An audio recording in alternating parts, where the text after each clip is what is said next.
пиментон де лавера. Световно известен пиментон де лавера. Как се дегустира? Взимаш лъжичка, взимаш си малко и го караш в устата, да държиш. И стоиш, не го отвържиш, не правиш. Играеш си в устата си с него. Това ти е първата част. Много мощен, това е за да определиш качеството на продукта. Това не е много приятно. Това е все едно прекалено мощно. Да. Сега може да минеш към следващия.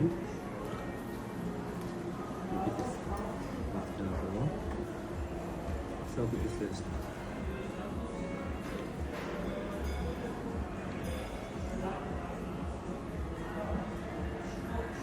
Много по-нежно. Това е доста фин.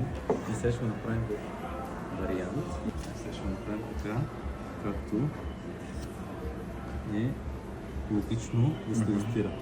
Другия начин е сварени картофи. И българско бяло сирене. Българско бяло сирене е чудовищно.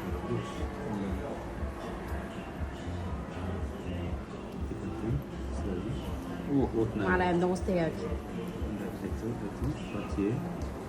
Това ти е варианта за дегустация. Добре. Дори още малко. Някакъв филм снимам. Така че можеш да ги опиташ сега. Има ли значение подредбата или? Винаги е най-добре първо да започнеш с най-нежно.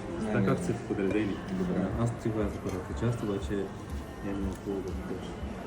И тук имаш вече съвсем различно. Ето, по същия начин това през пакета. Това е жестоко. Перфектно. Перфектно. Супер комбинация.